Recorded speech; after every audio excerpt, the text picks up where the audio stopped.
Ninakushukuru Teacher Tiva kwa kufundisha watoto wazuri vizuri. Wow, mimi siku zote na mshangaa Mungu kwa namna anavyokutumia kuwafundisha watoto. Na mimi siku ya leo mtoto wa Nuru ninacho kitu, sema kitu.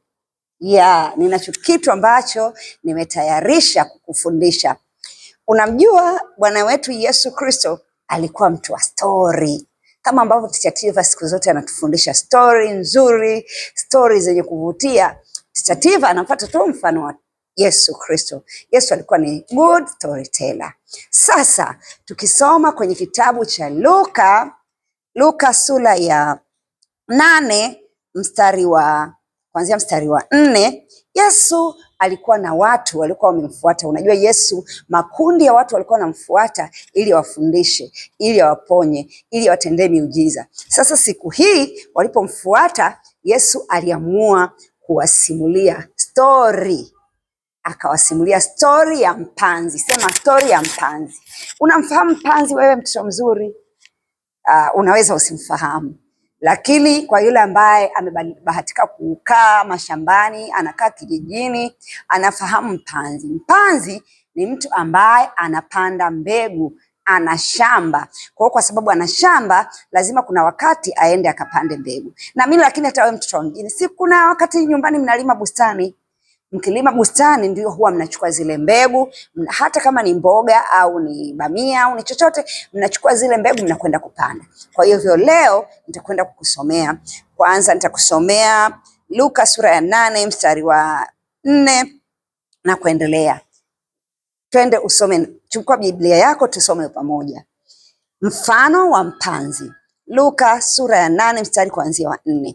Mkutano mkubwa ulipokutanika na wale waliotoka kila mji wakimjia, alisema kwa mfano. Mpanzi alitoka kwenda kupanda mbegu zake. Naye alipokuwa akizipanda, nyingine zilianguka karibu na njia, zikakanyagwa, ndege wa angani wakazila. Nyingine zikaanguka penye mwamba, zilipoanza kumea zikakauka kwa kukosa rutuba. Nyingine zikaanguka katika miiba, na miiba ikamea pamoja nazo ikazisonga. Nyingine zikaanguka penye udongo mzuri, zikamea, zikazaa 100 kwa 100. Alipokuwa akinena hayo, Bwana Yesu alipaza sauti akasema, mwenye masikio ya kusikia na asikie. Wanafunzi wake wakamuuliza, maana yake nini mfano huo? Akasema, ninyi mmepewa kuzijua siri za ufalme wa Mungu, bali wengine kwa mifano, ili wakiona wasione, na wakisikia wasielewe. Mstari wetu wa 11 ambao ndio mstari mkuu wa somo letu la leo unasema, na huo mfano maana yake ni hii. Mbegu ni neno la Mungu. Haleluya. Mbegu ni neno la Mungu. Yes. Siku ya leo nataka nikufundisha mtoto mzuri kuhusu mbegu, ambao mbegu ni neno la Mungu. Katika mfano huu ambao Yesu aliufundisha kwa wanafunzi wake, aliwaeleza kwamba neno la Mungu ni mbegu. Kama ni mbegu, maana yake wao ndio udongo. Ni nini ambacho ni udongo katika mtu au katika mwanadamu?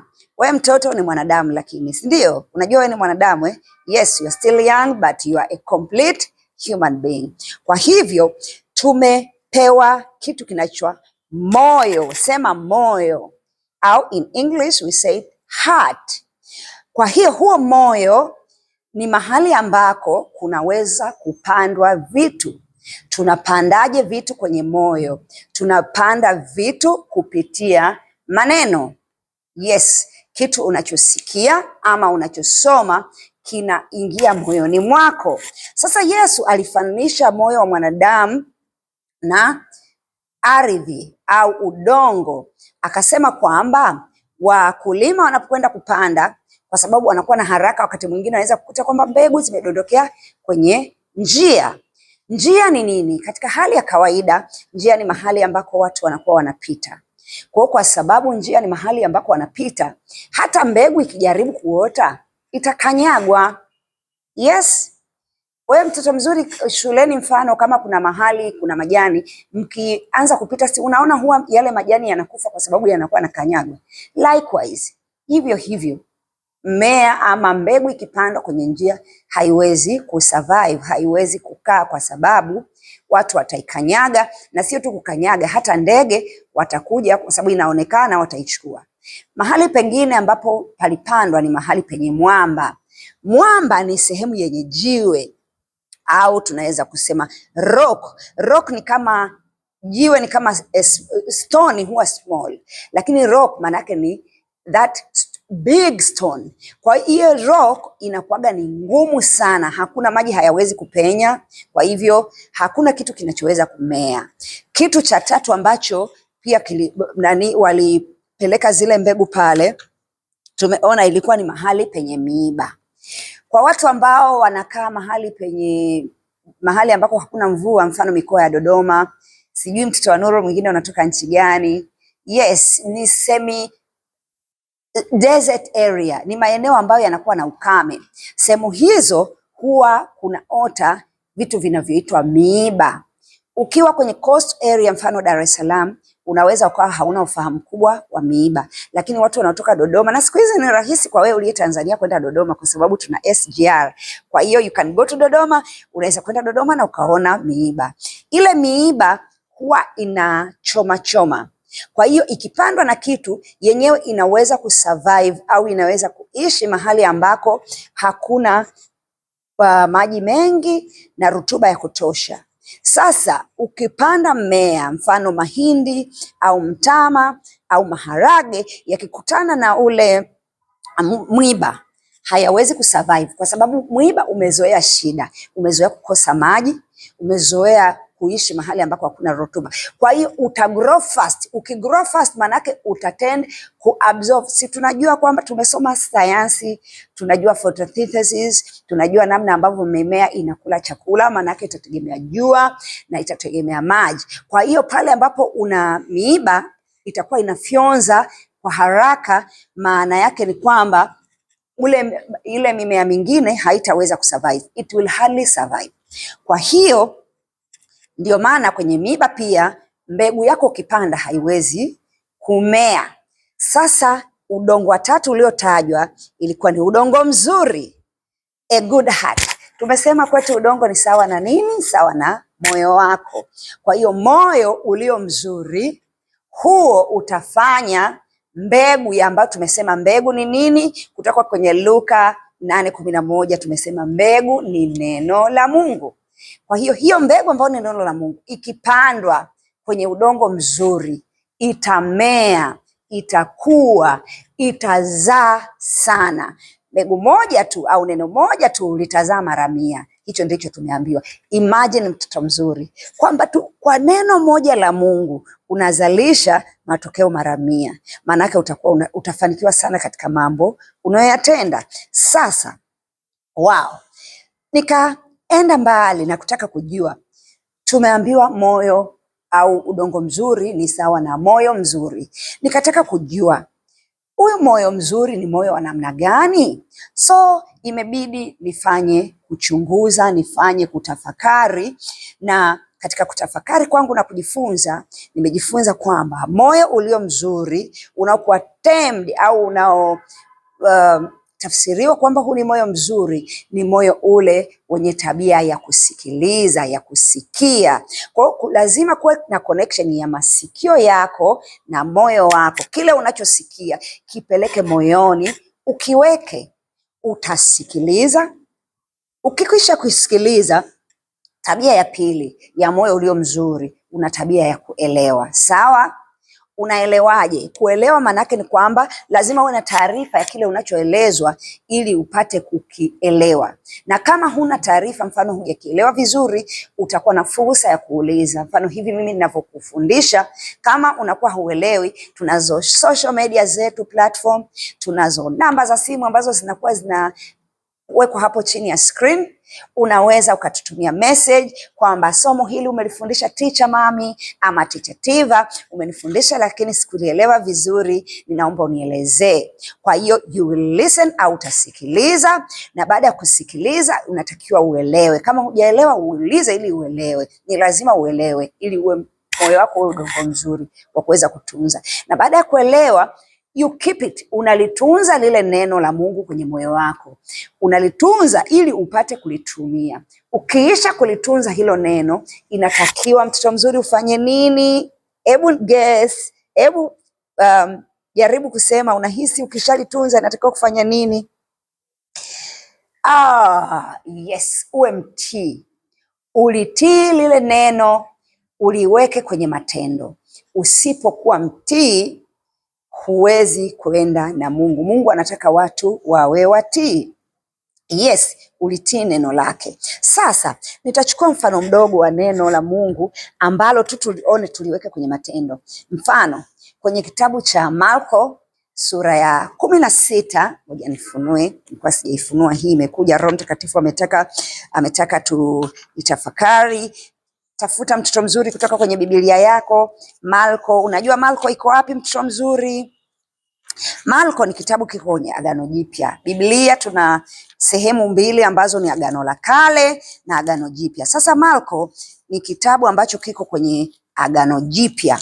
Ni kati ya zile injili. Vitabu vya injili tunayo, ya kwanza ni Mathayo. Ukishatoka Mathayo unakuja Marko. Ukishatoka Marko unakuja Luka. Ukishatoka Luka unakwenda Yohana. Kwa hiyo tunavyo vitabu vinne vya injili. Kwa hiyo tuende tusome Marko 16.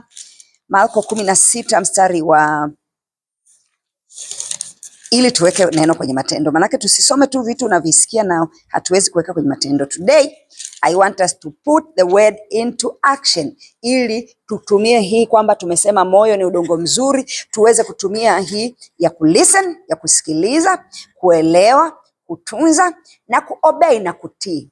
Sasa tukisoma Marko 16 mstari wa 17 na 18, neno la Bwana linasema, na ishara hizi zitafuatana na hao waaminio. Kwa jina langu watatoa pepo, watasema kwa lugha mpya, watashika nyoka, hata wakinywa kitu cha kuua hakitawadhuru kamwe.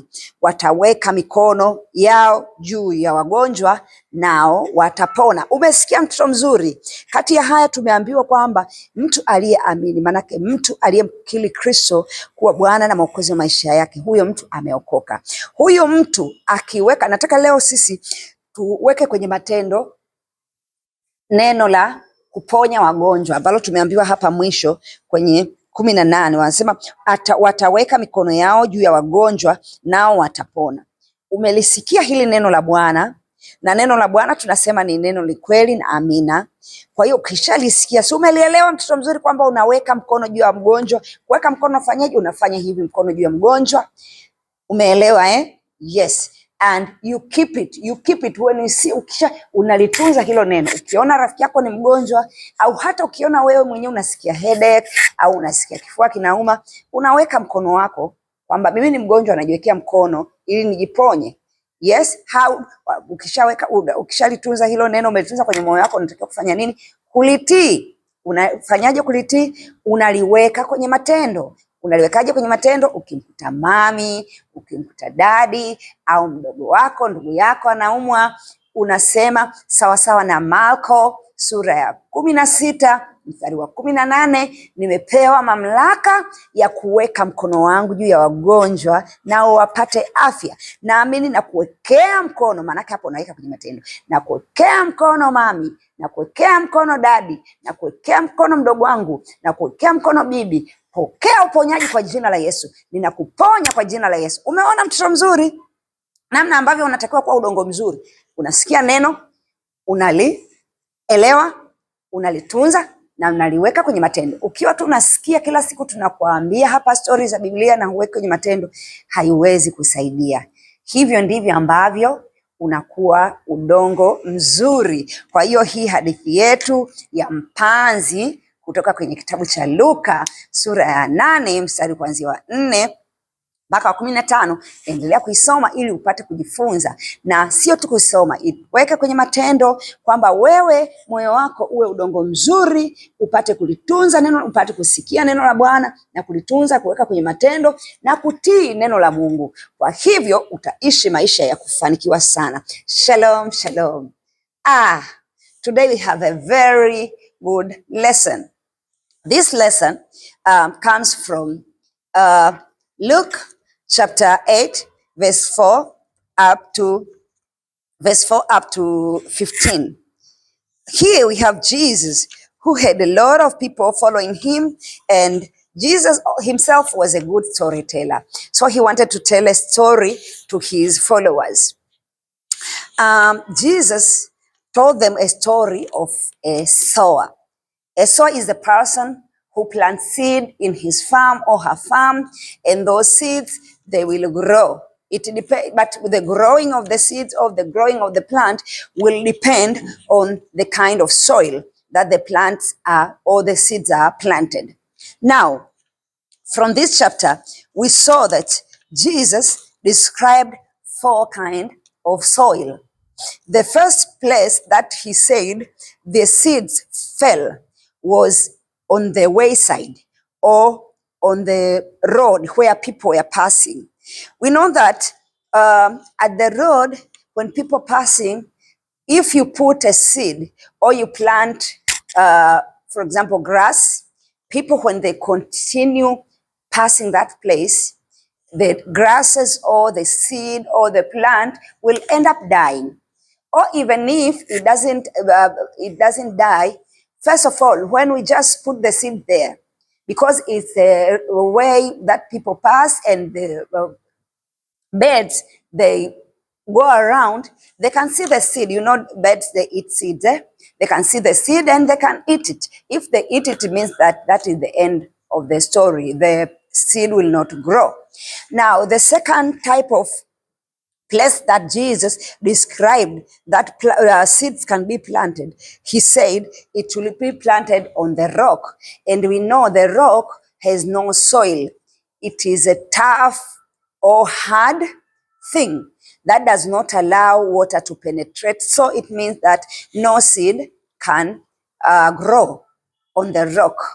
Now, the third type of soil that Jesus described, he said that people can plant where shrines are growing. Now, because when you plant at the places where you have, places like Dodoma and some of the places in Manyara, we have very little rain in those places. We call them in English semi-arid or semi-desert areas. Those areas, they are characterized by plants which have thorns. Now, when you grow a seed on those places, the thorns, because they are used to struggle for water and sun, they will end up growing fast and suffocate the plant, other plants. So other plants cannot grow because they will be suffocated. Now, that one also does not offer a good land for planting a seed. Okay. Now, the fourth type of soil Jesus described was a good soil. Now, that is what we want. He said that any seed that is planted on a good soil will grow and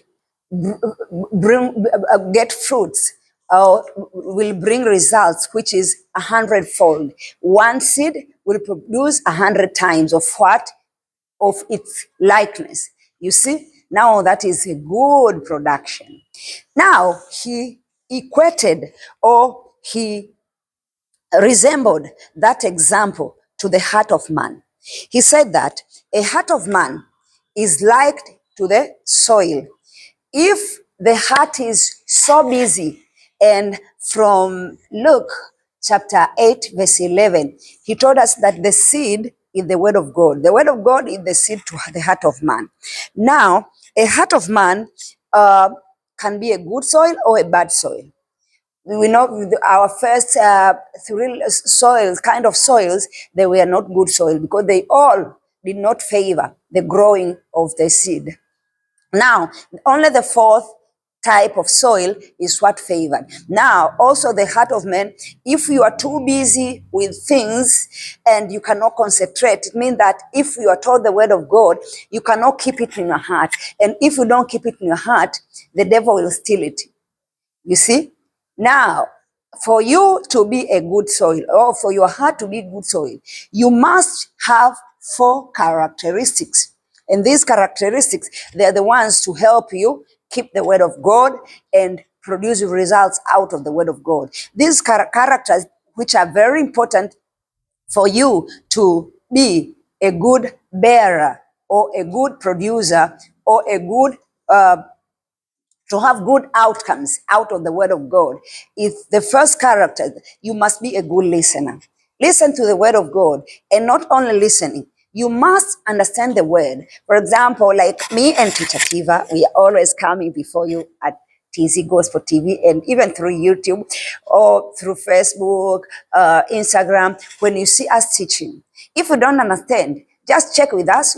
We have a phone number there on the screen. Check with us and ask so that you can understand. And when you understand, then you need to keep it in your heart. What you've heard and that you have understood, keep it in your heart. And not only keeping it, after you keep it, when circumstances give you a chance to apply the word, apply it. For example, the word of God, in so many verses in the Bible, the word says, fear not, for I am with you. Fear not. So every time fear comes, you say, Jesus or God said through his word, I shall fear not. I shall fear nothing. So you become not afraid. You become not afraid of anything. You become encouraged and say, no, I won't fear.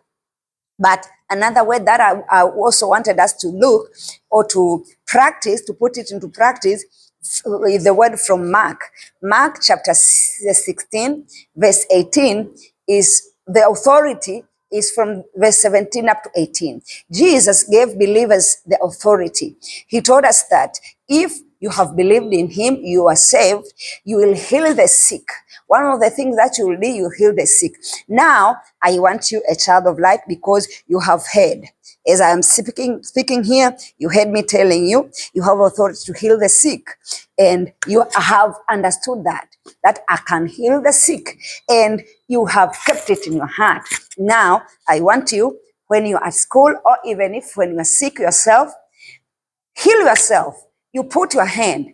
I am healing myself in the name of Jesus, as the word of God says from Mark chapter 16, verse 18. Or you tell mommy, I am healing you. Daddy, I am healing you. Grandma, or my little brother, my little sister. So you have put the word. So that gives you or makes you a good custodian of the word, that you are a good listener, you keep it, you obey it, and you prosper. Yes.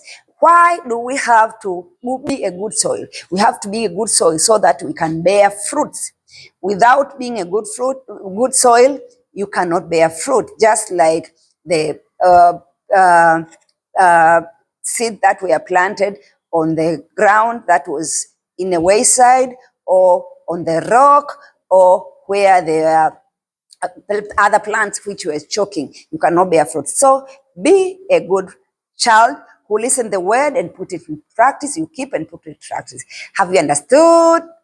Oh, yes. I hope you have enjoyed this subject. So can you say after me that tutakwenda kukiri, useme kwamba mimi ni udongo mzuri, ninalisikia neno la Mungu, ninalielewa neno la Mungu, ninalifuata neno la Mungu, na linanizalia matunda. And the English speaker say after me, I am a good soil of the word of God. I hear the word, I understand the word, I keep the word, and I obey it. And from the word of God, I bear fruit. Shalom, shalom. Shalom, child of light. Mtoto mzuri wa nuru, tumejifunza leo, lakini hatuwezi kufunga kipindi pasipo kuomba, si ndio? Haya, twende tuombe, tumshukuru Mungu kwa ajili ya kipindi hiki. Bwana Mungu, tunasema asante kwa ajili ya siku ya leo. Umetufundisha kitu kikubwa sana, kwamba mioyo yetu ni udongo ambao unaweza kutunza mbegu ambayo ni neno lako. Mungu, katika neno lako kitabu cha Isaya 32 mstari wa 15, neno linasema, hata roho itakapomwagwa juu yetu kutoka juu, hata jangwa litapokuwa shamba lizaalo sana, nalo shamba lizaalo sana litakapohesabiwa kuwa msitu. Tunakushukuru Roho Mtakatifu kwa kuwa wewe unapomwagwa ndani yetu unaweza kutufanya sisi ambao tumekuwa si tunaozaa sana tukazaa sana, tukamzalia Mungu matunda. Tunaomba Roho Mtakatifu wajaze watoto wa nuru, wajaze na hekima yako, wafanye kila neno tunalowafundisha walisikie, walielewe, wakisha kulielewa walitii na kuliweka kwenye matendo, ili Bwana likapate kuwazalia matunda. Bwana, tunaomba wafanye hawa watoto wa nuru kuwa watoto wa imani, wageuze mioyo yao kuwa watii wa neno lako, wasibabaike, wasione kwamba neno lako halizai matunda.